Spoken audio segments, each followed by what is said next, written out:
Already we had discussed on chapter 9. The title of chapter 9 was inner product spaces and Hilbert spaces. In this chapter we have learned some properties of inner product spaces and also we have learned some basic properties of orthogonal vectors and orthonormal vectors. Also we shall learn on annihilator of a subset and orthogonal complement of a subset in an inner product spaces. Already we have acquainted with some basic properties of inner product spaces. Today we shall discuss on complete orthonormal set.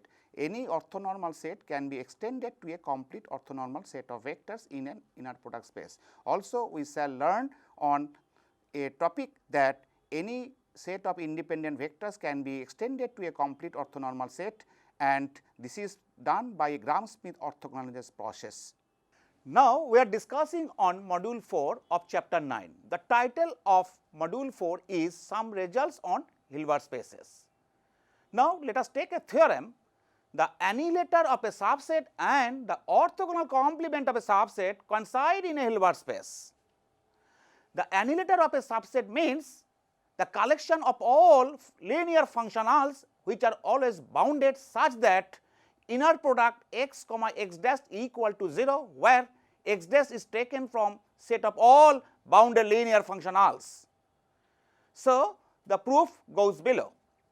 Let H be a Hilbert space and let S is a subset of H. We have S perp is equal to collection of all such elements while belonging to capital H such that inner product x comma y is equal to 0 for all x belonging to capital S. Now, by Ridge representation theorem, note that for every f belonging to H star, that is the conjugate space of capital H, there exists a unique element y belonging to capital H such that fx is equal to inner product x comma y for all x belongs to capital H.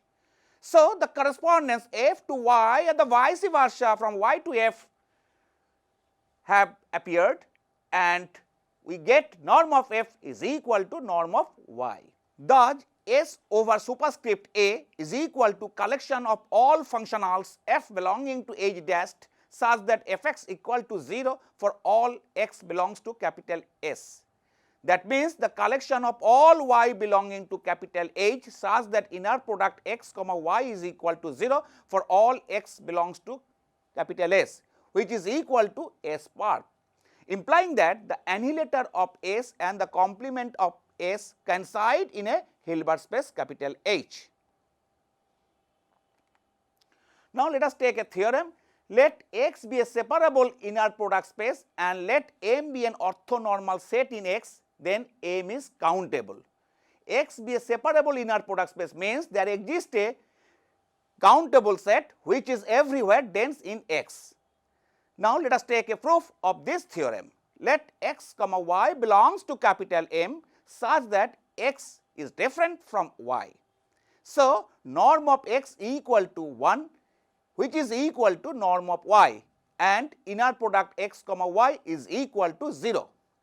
Now, norm of x minus y whole square is equal to inner product x minus y comma x minus y, which is equal to norm of x square plus norm of y square.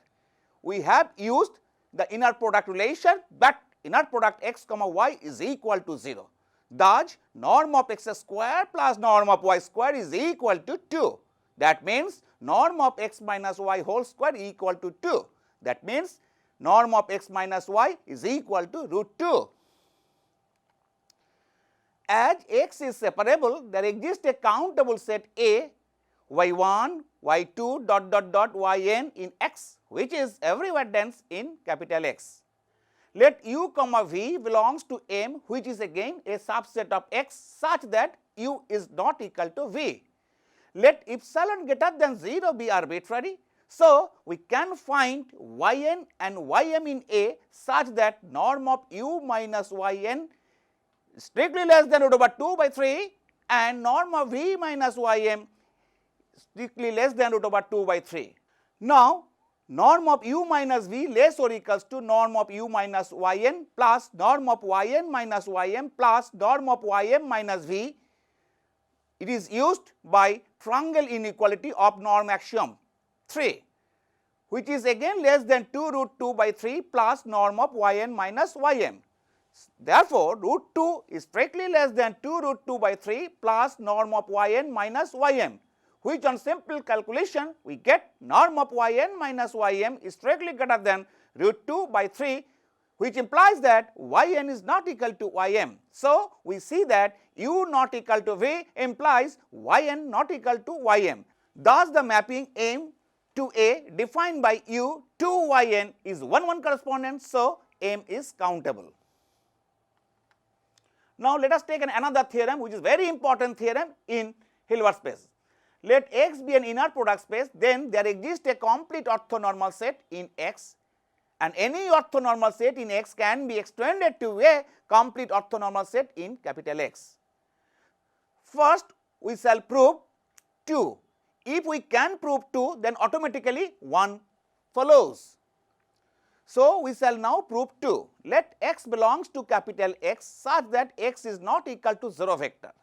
Then the singleton set X over norm of X is an orthonormal set. Thus, in X an orthonormal set always exists.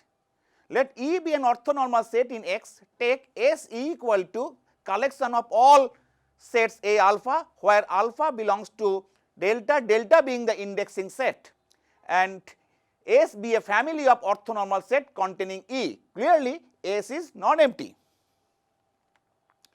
We now define a partial order relation with respect to set inclusion relation on S. Then S is a partially ordered set. Let tau be a family of all such sets B alpha, where alpha belongs to delta, be a totally ordered set in S. Now, E is a subset of B alpha for all alpha belongs to indexing set delta. We shall now show that union of B alpha, where union is taken over alpha belongs to delta, is an upper bound for tau. Now, union of B alpha, where alpha belongs to delta, belongs to S. Let X comma y, where X not equal to y, belongs to union of all B alpha, where alpha belongs to delta. This implies that X belongs to B alpha for some alpha belongs to delta, and y belongs to B beta for some beta belongs to delta.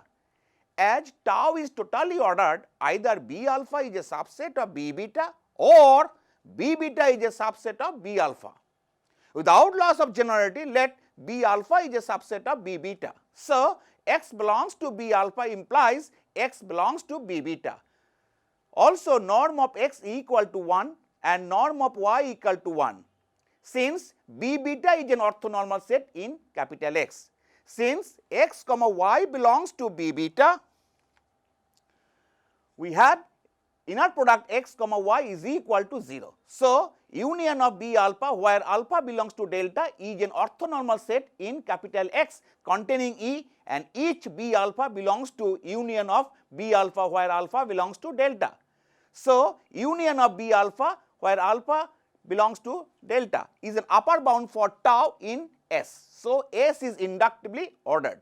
So, by Jones lemma, S has a maximal element, say capital A, which is a complete orthonormal set in X containing E. If not, there exists an orthonormal set containing E and also containing A properly. This will contradict the maximality of A, thus 2 is proved. Now, let us take a theorem.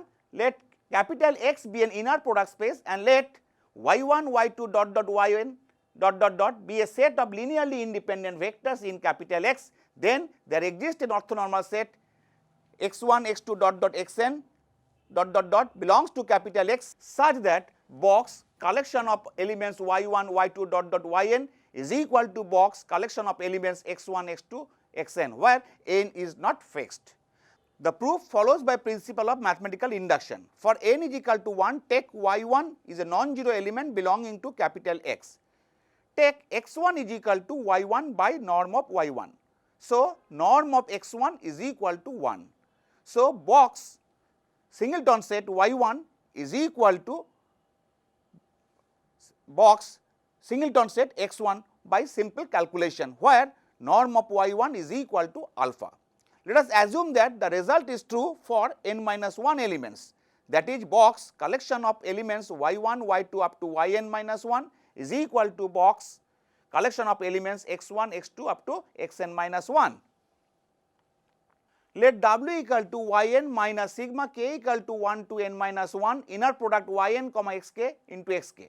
Thus, for 1 less or equals to j less or equals to n minus 1, we have inner product W comma xj equal to inner product yn minus sigma k equal to 1 to n minus 1 inner product yn comma xk into xk comma xj, which is equal to inner product yn comma xj minus inner product sigma k equal to 1 to n minus 1 inner product yn comma xk into xk comma xj, which is equal to inner product yn comma xj minus inner product yn comma xj, which is equal to 0. So, inner product W comma xj equal to 0 for all j lies between 1 to n minus 1. This implies W is perpendicular to xj for all j lies between 1 to n minus 1. Now, W not equal to 0, otherwise the set y1, y2 up to yn would be linearly dependent. Let us take xn is equal to W by norm of W. So, norm of xn equal to 1. Therefore, xn equal to 1 by norm of W into yn minus sigma k equal to 1 to n minus 1 inner product yn comma xk into xk, which is equal to say beta into yn minus sigma k equal to 1 to n minus 1 inner product yn comma xk into xk, where beta equal to 1 by norm of W. It is easy to verify that box collection of elements y1, y2, yn is equal to box collection of all elements x1, x2 up to xn. Thus, the result follows by principle of mathematical induction. In this context, let us take a remark. Let X be a finite dimensional inner product space, then there exists a basis of capital X formed by a set of orthonormal vectors in capital X. Now, let us take a theorem. Let S be a finite dimensional subspace of a Hilbert space capital X, then for X belonging to capital X, there exists a unique vector y0 belongs to capital S such that norm of x minus y naught is less or equals to norm of x minus y for all y belongs to capital S. Let dimension of S is equal to n. So, there exist a n numbers of orthonormal vectors y1, y2 up to yn in S, which forms a basis for capital S. Take y naught is equal to inner product x comma y1 into y1 plus inner product x comma y2 into y2 plus dot dot dot plus inner product x comma yn into yn. So, y naught belonging to capital S. Now, inner product y naught comma y1 is equal to inner product x comma y1, which implies that inner product x minus y naught comma y1 is equal to 0. Thus, inner product x minus y naught comma yj is equal to 0 for all j lies between 1 to n. Therefore, x minus y naught is perpendicular to S as collection of elements y1, y2 up to yn belonging to capital S.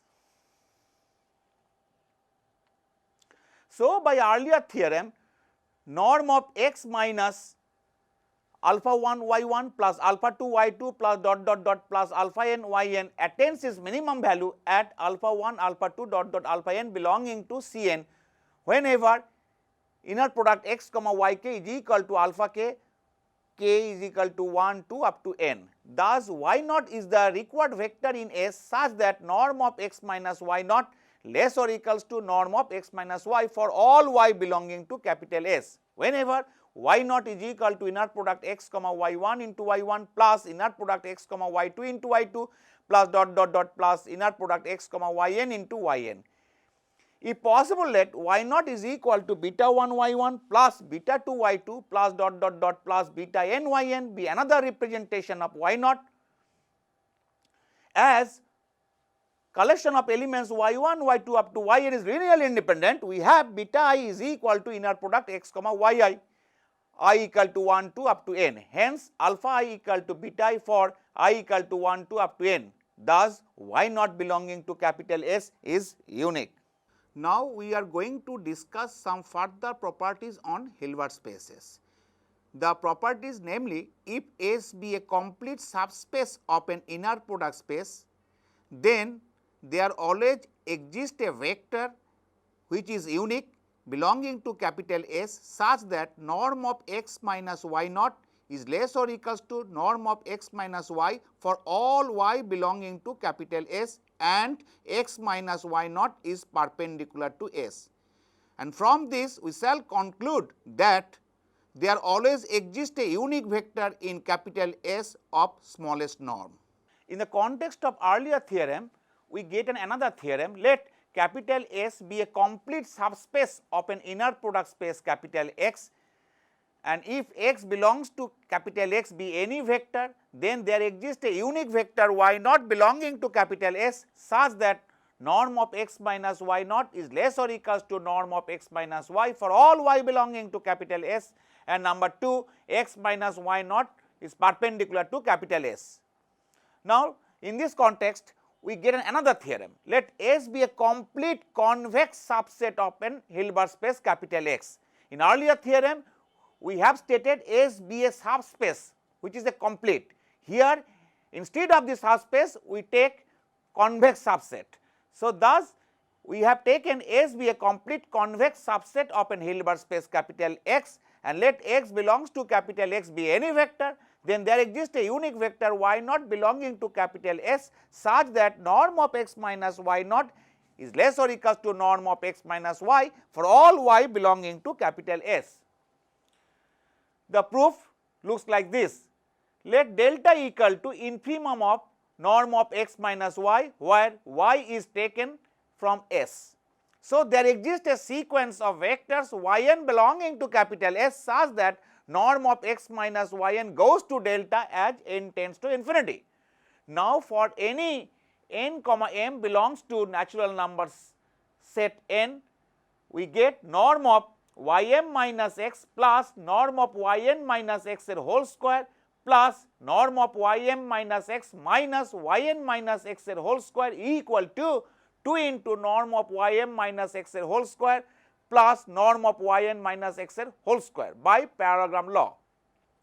So, norm of ym plus yn minus 2x whole square plus norm of ym minus yn whole square equal to 2 times norm of ym minus x whole square plus norm of yn minus x whole square, which implies that 4 into norm of yn plus ym by 2 minus x whole square plus norm of ym minus yn square equal to 2 into norm of ym minus x whole square plus norm of yn minus x square, which implies that norm of ym minus yn square equal to 2 times norm of yn minus x square plus norm of ym minus x whole square minus 4 into norm of ym plus yn by 2 minus x square. This is known as equation number 1. As ym comma yn belonging to capital S, ym plus yn by 2 belongs to capital S as S is convex. So, norm of x minus ym plus yn by 2 is greater or equals to delta. So, from equation number 1 we get norm of ym minus yn square is less or equals to 2 times norm of ym minus x square plus norm of yn minus x square minus 4 delta square, which gives 2 delta square plus 2 delta square minus 4 delta square, and which goes to 0 as n comma m tends to infinity. So, norm of ym minus yn tends to 0 as m comma n tends to infinity. So, yn is a Cauchy sequence in capital S. As S is complete, we get yn goes to y naught which belongs to capital S. So, for any x belongs to capital X, yn minus x goes to y naught minus x as n tends to infinity, and hence norm of yn minus x goes to norm of y naught minus x as n tends to infinity. Again, norm of yn minus x goes to delta as n tends to infinity. So, delta equal to norm of y naught minus x. So, norm of y naught minus x is less or equals to norm of x minus y for all y belongs to capital S. We shall now show that y naught is unique. If possible, let y naught is not unique. So, there exists an element Z0 which is not equal to Y0 belongs to capital S such that norm of x minus Z0 is less or equals to norm of x minus y for all y belongs to capital S, where norm of x minus Z0 equal to delta. Now, norm Y0 minus x plus x minus Z0 whole square plus norm Y0 minus x minus x minus Z0 whole square is equal to 2 times norm of Y0 minus x square plus norm Z0 minus x square, which implies that norm Y0 minus Z0 square plus norm Y0 plus Z0 minus 2x square equal to 2 into 2 delta square equal to 4 delta square. So, norm Y0 minus Z0 square plus 4 times norm Y0 plus Z0 by 2 minus x square equal to 4 delta square. So, norm of Y0 minus Z0 square equal to 4 delta square minus 4 times norm Y0 plus Z0 by 2 minus x square, but Y0 plus Z0 belongs to 2 belongs to capital S as S is convex. So, norm x minus Y0 plus Z0 by 2 is greater or equals to delta. Thus, from equation number 2 we have norm Y0 minus Z0 square less or equals to 0, and hence Y0 minus Z0 equal to 0, implying that Y0 equal to Z0. Thus, Y0 belongs to capital S is unique.